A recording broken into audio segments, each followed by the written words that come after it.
Talking about living in Costa Rica, which I've done, over 120,000 Americans are estimated to be living in Costa Rica right now. I spent many years there before deciding to be a perpetual tourist and property owner rather than having be my primary residence. That's what today's video is all about. I'm going to share with you experiences about my life in Costa Rica, as well as share with you the many reasons why people like myself actually chose to leave Costa Rica after spending a significant amount of time there. Now, there's no bigger populace in Costa Rica than Americans, closely followed by Canadians, Europeans, and most recently, Venezuelans and Colombians who are moving to have a safer place, a more beautiful country, what have you. As an online marketer, Costa Rica seemed like a prime destination for me to call home. I work on the internet for a living. I spent time living in Escazú before eventually buying a home in neighboring Santa Ana, where I was able to get a nearly 6,000 square foot home for just over $500,000. It was great. I had tons of space. It was beautiful, well appointed. It was luxurious, beyond spacious, but I never really got that community feel, even though I did live in a gated community. Now, I did make a few friends in the area, and most of them came from work. The others came from frequenting a local bar, which is now closed, called the Time Out Tavern, and that's where Americans would gather for food, American programming, and just Americana overall. It was a great place for Saturday and Sunday football and just hanging out and getting good sandwiches, burgers, steaks, etc. I had a full-time maid for $80 a week, an armed driver for $220 a week, and a gardener who came weekly to service the tropical landscaping I had for just the whopping price of $25 a week. Compared to the price of cost of living in the US, the staff I had me living very large and very comfortable. I did very little of my own. Everything was kind of outsourced for a very low weekly price. However, little things irked me about Costa Rica. When I was there, the difficulty in paying bills, dealing with internet outages, and navigating the local holidays became, well, to put it in short, quite a nuisance. When I was visiting a project in Panama, a lawyer told me that between the local holidays that Costa Ricans celebrate, coupled with the American holidays that are always celebrated as well, and then adding on a day on the Friday or the Monday following that weekend, well, the average Costa Rican doesn't really work that much. Now that made total sense to me when I looked at things and looked at how long things took to finish, anything from a real estate project, home improvement, or just getting basic things done. Now, to the country's credit, things have gotten better if you're able to establish online bill pay with a local bank. You won't have to stand in line and deal with the headaches like I did to pay my serious bills like power. It was horrible. And that was back in the early 2000s. So again, they have improved. Another thing to me that just ate me alive was the fact that prices, and this is well before inflation we've seen in the last few years, are very high compared to what's broadcasted online. You're not gonna live in Costa Rica for the cheap unless you live like an absolute local. And I'm talking local Tico cuisine and all their little restaurants, and you'll spend more going out for dinner than you probably did in the United States.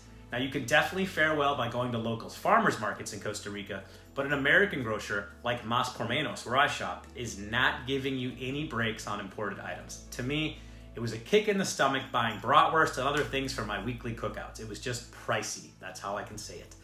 The narrative that Costa Rica is cheap is dead wrong.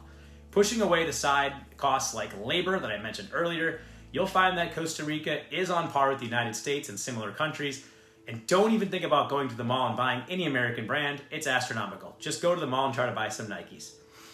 Housing prices have gone up as well, as people are finding out about the paradise that exists in Costa Rica. To boot, the electricity costs are very high in Costa Rica, and if you don't air condition your house or have a natural breeze because you live on a mountainous region, which many people do, you'll have to take into account that expense. If you don't, you could end up with mold. I've seen it to happen to many of my friends who refused to leave the air on as they traveled and left their beach homes unoccupied.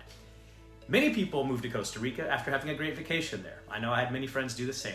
However, you will quickly find out that life just isn't a vacation. You're not always at resorts, hot springs, and lavish beaches. They just aren't a daily occurrence unless money is not an issue.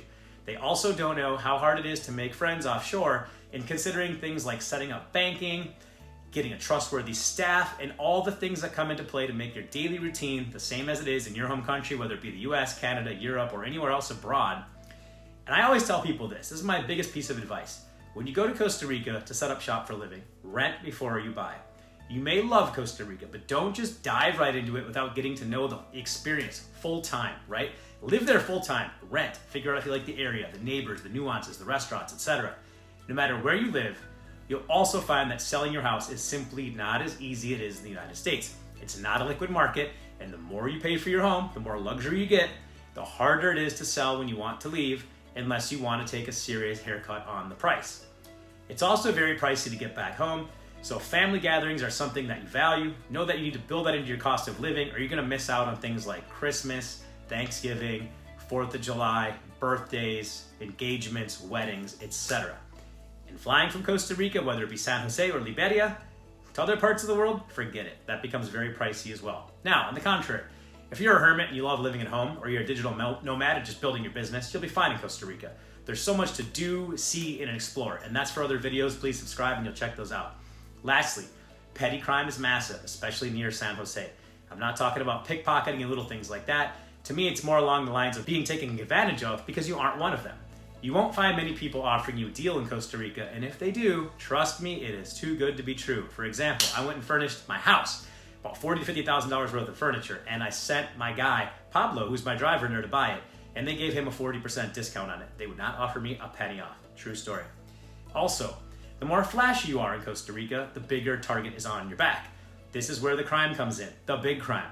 Don't be the guy wearing Rolexes around town and driving the newest Range Rover. There have been murders of high-profile Americans, you can Google it yourself, who lived a little bit too large in Costa Rica.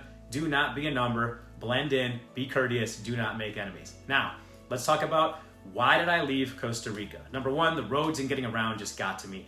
Going 10 minutes away or 10 miles away can sometimes take an hour and a half. For me, the education to my son wasn't on par with the United States, even in private schools.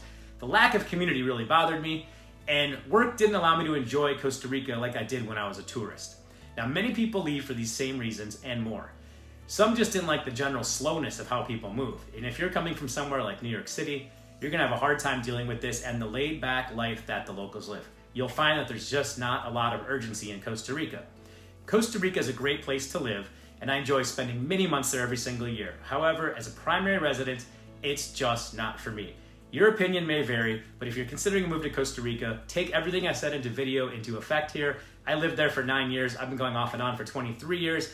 Follow along at allworld.com where we teach you how to live like a local, and I've got many videos on Costa Rica, so check out the rest of the channel, like and subscribe. Thank you for watching.